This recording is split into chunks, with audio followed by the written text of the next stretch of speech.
Okay, hello again. Just a quick update on what I'm doing with my camera situation. So presently I have the Panasonic GH9 or GH9, the Panasonic G9 and the Sony A7R3, which I'm recording this with right now, the A7R3. Um, I'm actually going in a different direction now. I decided after thinking a lot about what's available and what I currently have, and the fact that I don't really need or want a second system camera, which is the G9 for me right now. So my primary camera would be the A7R3.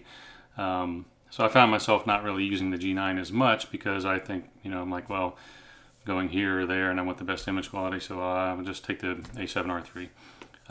So if I need to push the shadows up or whatever in post processing and the best high ISO quality and the best dynamic range and so on. So I think I just want to have a smaller camera like I used to have, kind of go back to my old setup where I just have a truly small camera for mostly putting in my laptop bag from work, and I kind of take that with me everywhere. And if it's something that's still quite capable, I could use it now and then just for fun, for little things, whatever I want to do. So what I'm going to do is replace the G9 with the Fuji X-E3. I'll show this in just a second.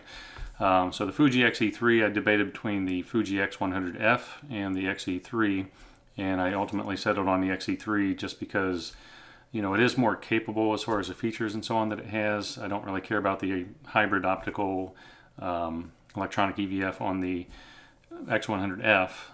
I do like the appearance of the X100F better, just how it looks and feels, the shooting experience with it. And I love that lens on it, that 23 millimeter, which is like a 35 millimeter equivalent f2 lens on that X100F. So, but those are really the only reasons I would want to have the X100F over this. Just the appearance and the general operation of it, and just it's a little more fun, it seems like. But the Xe3 I think would be more useful because I got it with the kit. The body is actually smaller than the X100F just by a tiny bit. And when you put the lens on, either the 23 millimeter f2 lens, it's actually a weather sealed lens also, but the Xe3 is not, so it doesn't really matter. I think it's also image stabilized also. I had to check that. I'm pretty sure it is. But I went ahead and got the 18 to 55 kit, which, if you know anything about the 18 to 55, it's a really great lens. It is not really cheap like the normal kit lens 18 to 55 on a lot of other cameras. This is a really high quality metal lens, really nice optically. It's really small, it's image stabilized. You get aperture ring if you want to control the aperture that way. It's just a great lens overall, and it's still fairly compact. I've got the circular polarizer on there, which is the, should I get that held up, the B and W or B plus W. It's the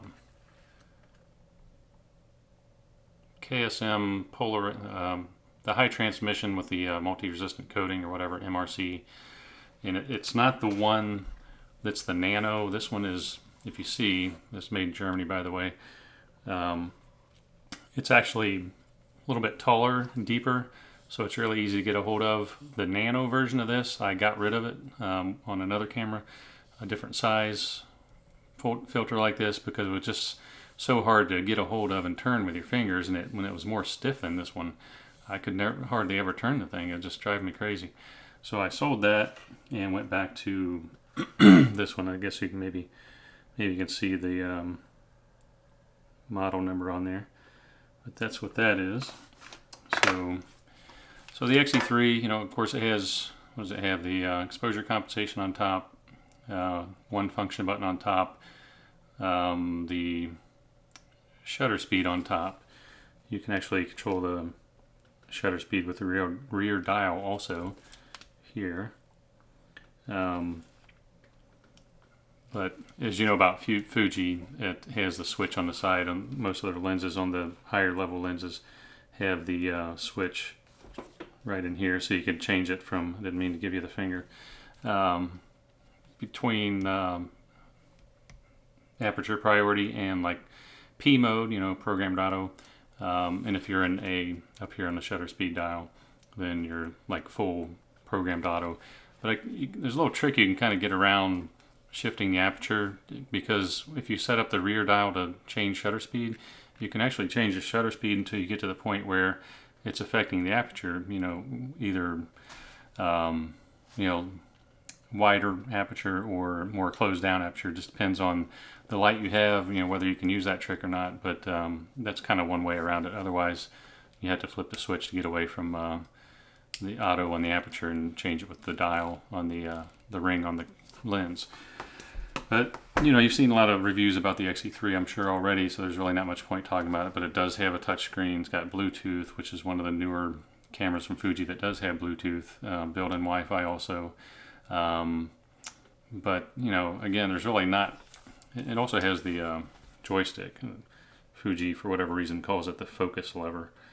But again, it's just a really small, compact, but also very capable camera. It's got the 24 megapixel sensor and the processor from the X-T2 and the X Pro 2. And you can customize, a lot of these buttons pretty much however you want. I've got actually even these buttons, the dials on the front and rear, they actually press in. I've got AF on programmed on the press in function on that button or that dial there. And so if I press and hold, that's AF on. Also got AF on the AEL button. For whatever reason, they put AFL, which is like the, normally the AF on button way over here. It's almost impossible to press comfortably while you're holding the camera. And this grip here, this is a really grippy rubber right here. The rest of this is just kind of a hard plastic and slippery. And the front has got a really nice, trying to see in the light here. My light situation is not the best. I eventually need to get a little better lighting situation so I don't have to deal with this. But this front grip part is a really nice grippy rubber, so it's really easy to hold on to. Of course, it's got the viewfinder. And again, this is not really going to be my everyday camera. The battery and the SD card go in there. It's not UHS 2, but it does do 4K up to 30p. So I've got that. Went ahead and got the extra battery, which is the official Sony battery, or Fuji battery. If I can get it focus here, Sony. $65 battery there. I figured if I'm only going to have one extra battery, I'll just go ahead and buy the official battery. I have done the the Wasabi or whatever Watson batteries like this, the third-party batteries, when I had an X-E2. But if I'm just doing this one battery, I don't need to get another one. Of course, it comes with this little flash that clips onto the top and flips up, but does not have a built-in flash. But they do give you a little flash. And since it has a 2.5 millimeter microphone cable input, you have to buy a little 2.5 millimeter male to 3.5 millimeter female to be able to get your microphone on there, which is the video, was it Rode Video Micro or whatever that I've got on top of the A7 right now. I think I just need to get a different cable altogether, not this one. This one works, but it just makes it twice as long once you connect the other cable to it. That Rode mic has a female 3.5 millimeter input in the back of it, so you can totally remove the cable that came with the Rode mic and buy a new 3.5 millimeter male to 2.5 millimeter male. I'm sure they make something like that. So 2.5 millimeter male into the camera, and then 3.5 millimeter male into the back of the Rode mic, and that'd be better than having this extra one connected onto the one that came with the Rode mic. I also got this little, look how little this thing is. This is Mega Gear. It's made just for the X-E3 or anything about that size. I'll just go ahead and stick it in here real quick. It just has these, it's a neoprene case, and it's just kind of made for either the 1855 with the X-E3 or the 23 millimeter or some other small lens like that. But it's pretty snug. You just put it in there and then pull the flaps over, and then there you go. I can just stick this right in my laptop bag for work and just take that with me, and it's really small, and it's going to protect the back of the screen there. and just keep it from getting scratched up at all. I should keep it really well protected. I also bought one of these Domkey protective wraps. It's this right here, and this is it's actually made in the U.S. if you can believe that. I hardly ever see anything made in the U.S. That other thing I just held up was made in Turkey. I don't really see many things made in Turkey other than the gummy bears. So this is the outside is kind of let's say it's felt, some kind of a really soft, I don't really know what to call it, velour, felt, something. And it's got this high-end Velcro on it. It's not the really aggressive big loops. It's just a kind of a low profile, but it does stick to this outer material. So after you open it up, you end up with this this material inside, which is sort of a nylon, kind of a soft nylon. This is not really super thick, so that's why I ended up getting that other neoprene bag, but I thought I could use this anyway for something else. But basically you can stick the camera in here and just kind of wrap it up, and then use the Velcro to go over it.